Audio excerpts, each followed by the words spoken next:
اپنے اندر سے اپنے آپ کو حسین بنانا کہ کم سے کم ریسورسز میں زیادہ سے زیادہ لوگ تمہارے ساتھ کام کرنا چاہیں تو لوگ یہ کہیں کہ یار میں اس کے ساتھ اس لیے کام نہیں کر رہا کیونکہ یار یہ پیسے اچھا دیتا ہے.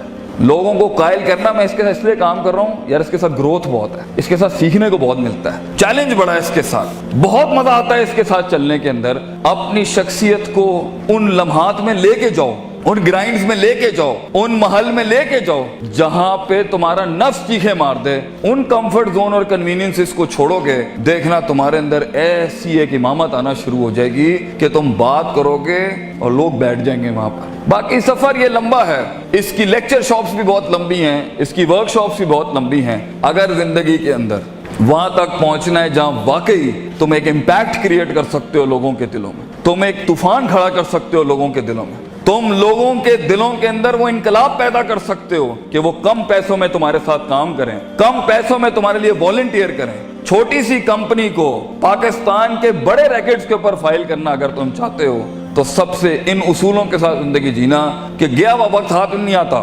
دس از یور ٹائم. فضولیات کے اندر وقت ضائع کرنا ہے, آگے جا کے چھوٹی چھوٹی چیزیں کہاں کام آتی ہیں آپ سوچ نہیں سکتے. کہاں کہاں پر کون سا بیج لگایا ہوا ہے وہ کہاں کہاں پر کیسے جواب دیتا ہے پتہ نہیں ہے. عبداللہ بن مسعود ایک چھوٹا سا بیج تھا آپ صلی اللہ علیہ وسلم کا.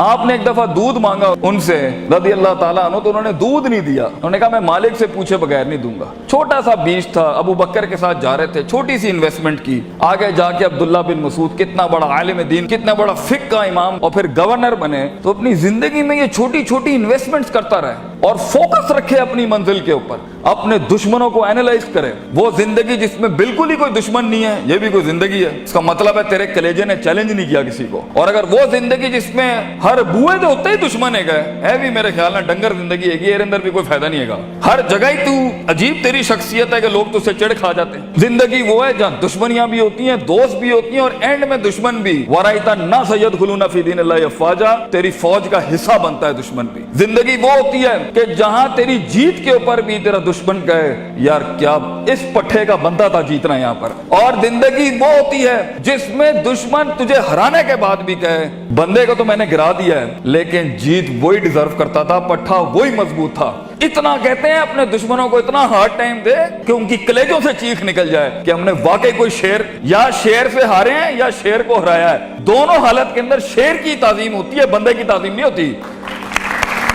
سوال یہ ہے شیر بنو کیونکہ اس کی ہار بھی سمبولک ہوتی ہے, اس کی جیت بھی سمبولک ہوتی ہے. مثال گیدڑ کی نہیں شیر کی دی جاتی ہے, مگر یہ کلیجے چاہیے ان کاموں کو کرنے کے لیے, وہ جگر چاہیے ان کاموں کو کرنے کے لیے. اور یہ چھوٹی سوچوں کے ساتھ نہیں بنتا, یہ 2 روپے کے جھگڑوں کے اوپر نہیں بنتا, یہ 2 روپے کے مسائل پہ نہیں بنتا, یہ ٹھنی چونیوں کے مسئلے نہیں ہیں. یہ تو اپنی آپ کو جلانے اور برباد کرنے کا سلسلہ ہے, تب جا کے بیج اگتا ہے. بہادر شاہ ظفر کہتے ہیں کہ ہر کسی کو پیڑ اور پودا اور پھل بننے کا شوق ہے. Everybody wants to be fruits and apples. ہر آدمی بننا چاہتا ہے کہ میں پھول اور پھل بن جاؤں, لیکن ہم تو وہ کھاد بننے کا کہتے ہیں, وہ بیج بننے کا کہتے ہیں جو زمین میں دفن کرتا ہے اپنے آپ کو, گمنام ہو جاتا ہے. لوگ آتے ہیں اور پھلوں کی تعریفیں کر رہے ہوتے ہیں لیکن وہ بیج دفن کرتا ہے اپنے آپ کو, گمنام ہوتا ہے مٹی کے نیچے. کوئی اس کے دکھوں کو نہیں جانتا, کوئی اس کی تنہائیوں کو نہیں جانتا, اور وہ زمین سے جنگیں لڑ کے اس بیج کو اپنے آپ کو پھاڑ کے ایک درخت بناتا ہے. سارا جہاد وہ بیج کرتا ہے اور سارے فائدے قوم کے پھل پودے اٹھاتے ہیں, تعریفیں سیب اور پھل اور پھول لے جاتے ہیں. بیج کو لوگ بھول جاتے ہیں لیکن اصل بنیاد بیج ہوتی ہے.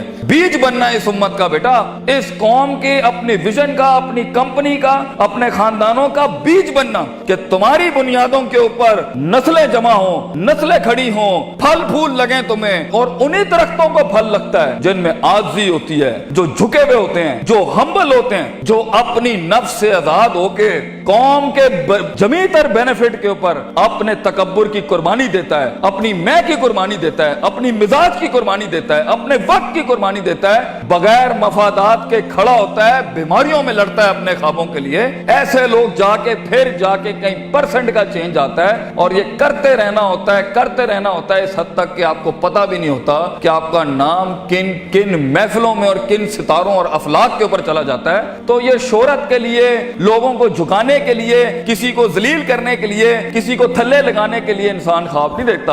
امپاورمنٹس ہوتی ہیں جب انسان کام کرتا ہے اپنی نفس سے آزاد ہو کے. جو انسان کام کرتا ہے لوگوں کے لیے کام کرتا ہے اور اپنے لیے بھی کرتا ہے, لیکن اس میں آپ کو علمی مسل بھی چاہیے اور اس میں آپ کو عملی مسل بھی چاہیے, اس میں آپ کو نیت بھی چاہیے, ارادہ بھی چاہیے, قصد بھی چاہیے, نتیجہ بھی چاہیے, محاسبہ بھی چاہیے, علم بھی چاہیے, یقین بھی چاہیے, صبر بھی چاہیے, دوام بھی چاہیے, سیاست بھی چاہیے. اس لیے اگر آپ اس کے اوپر آج کام کرنا نہیں شروع کریں گے, کوئی مسئلہ نہیں ہے, 20-15 سالوں کے بعد جہاں بھی زندگی کھڑی ہوگی نا, وہ فیصلہ آپ کا ہوگا. جو بھی انسان کچھ ہے نا, اللہ پر بلیم نہیں کرنا. ظہر الفساد فی البر والبحر بما کسبت ایدی الناس. انسان کی زندگی جہاں بھی کھڑی ہے وہ اس کا کیا ہے. کئی سنی بات میں کوئی غلطی ہوگی تو ساری میری تھی. کوئی حق اگر ہم نے قوم کے لیے بیان کیا وہ قوم کا تھا. اللہ تعالیٰ آپ کو ایک مایہ زندگی عطا فرمائے, ایک کامیاب لیڈر بنائے. وآخر دعوانا ان الحمدللہ رب العالمین. جزاکم اللہ خیر. السلام علیکم.